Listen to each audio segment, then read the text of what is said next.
Hello সবাইকে, আসসালামু আলাইকুম। Welcome to my new blog. তো ছোট একটি ভিডিও নিয়ে আপনাদের সামনে চলে আসলাম। আর চলে গেছিলাম গরমের ছুটিতে, ঈদের ছুটিতে শ্বশুর বাড়িতে। সকাল সকাল ঘুম ভাঙলো, ঘুম থেকে উঠিয়ে দেখি আমার শ্বশুর বাজার থেকে ছোট মাছ, শাক, রুই মাছ আর এগুলো দেখি পেঁয়াজ রসুন এগুলো কেটে রাখছে, এগুলোতে নাকি শুটকি রান্না হবে। আর দেখো বাহিরে কি পরিমাণ রোদ্দুর, এখন কিন্তু বেশি সকাল না, তারপরেও এত পরিমাণ রোদের তাপ ছিল। তো প্রচুর তাপের কারণে চলে গেছি কাঁঠাল বাগানে, কারণ যেখানে গাছ থাকে সেখানে একটু ঠান্ডা ঠান্ডা লাগে। আর এখানে দেখি গাছে প্রচুর পরিমাণ কাঁঠাল হয়েছে।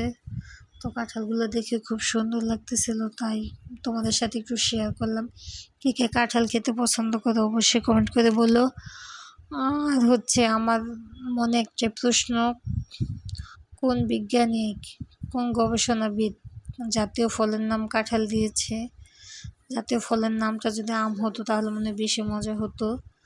আর এটা হচ্ছে আমাদের বাড়িতেই কমিউনিটি ক্লিনিক, এটা আমাদের জায়গাতেই হয়েছে।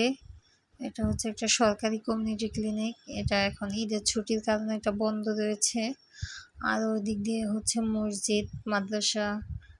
আর এখানে আমাদের পারিবারিক কবরস্থানও আছে। আর প্রচণ্ড রোদের তাপের কারণে আর ওদিকে যাইনি ভিডিওটা করার জন্য। আর এদিকে হচ্ছে তাল গাছ, তালের হাঁস খেতে কিন্তু খুবই মজা লাগে, কিন্তু কষ্ট একটাই, গাছ থেকে পারতে পারিনি। আর এটা হচ্ছে আমার টুনটুনি বড়ি, প্রচণ্ড রোদের কারণে তাপ, এত তাপ, এজন্য সবাই খালি গায়ে।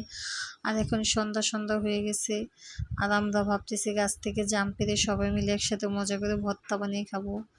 তো যে কথা সেই কাজ, গাছ থেকে জাম পাড়া হয়ে গেছে, যাওয়ার পরে যে দেখুন ফাইনালি বালতির ভিতরে জামগুলো আছে। আর এদিকে জামগুলো আমরা ধুয়ে একটা বালতির মধ্যে করে নিয়েছি। আর দেখো মাশাআল্লাহ কি সুন্দর টসটসা জাম, জামগুলো দেখতে যেমন সুন্দর, খেতেও তেমন অনেকটাই মজা। আর এই জামগুলো এখন আমরা ঝাঁকিয়ে ঝাঁকিয়ে ভর্তা বানাবো, আর ভর্তা বানিয়ে সবাই মিলে খাবো। এই যে জামগুলো আমি উঠিয়ে ভুলে দিয়েছি, আর ফাইনালি যে ভর্তা বানানো শেষ। তো দেখো আমাদের জাম ভর্তা। আর এখানে যেগুলো আলতো ছিল সেগুলো একটু ভেঙে নিচ্ছে। তো এখন জাম ভর্তা দেখে আমারই জিভে পানি চলে আসছে। আর তোমাদের কি অবস্থা অবশ্যই কমেন্ট করে জানাবে। আর এইখানে দেখো আমাদের সবজি গাছ, দেখো মাশাআল্লাহ কত সুন্দর বরবটি হয়েছে। এগুলো হচ্ছে আমার শাশুড়ি মা লাগিয়েছে। দেখো মাশাআল্লাহ কত বড় বড় বরবটি, দেখতে যেমন সুন্দর, খেতেও খুব মজা। আর বরবটিটা আমার কাছে অনেক ভালো লাগে, এটা ভাজি, তারপর নুডলসে দিয়ে, সব কিছু মিলে খুবই মজা। আর গ্রামের দৃশ্য এরকম দেখতে তো খুব ভালো লাগে। এটা হচ্ছে কোনো এক বিকেলের সেগুলাই, যে এটা হচ্ছে একটা ঢেঁড়স গাছ, গাছের সাথে। আর দেখো আমাদের বাড়িটা যত্নের কারণে কি জঙ্গল হয়ে গেছে, এটা হচ্ছে আমাদের ঘরের পেছনে।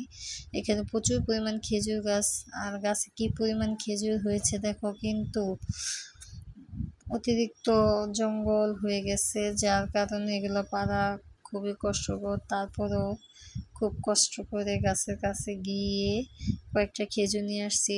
তো সবাইকে ধন্যবাদ আমার ভিডিওটা সম্পূর্ণ দেখার কারণে। আল্লাহ হাফেজ।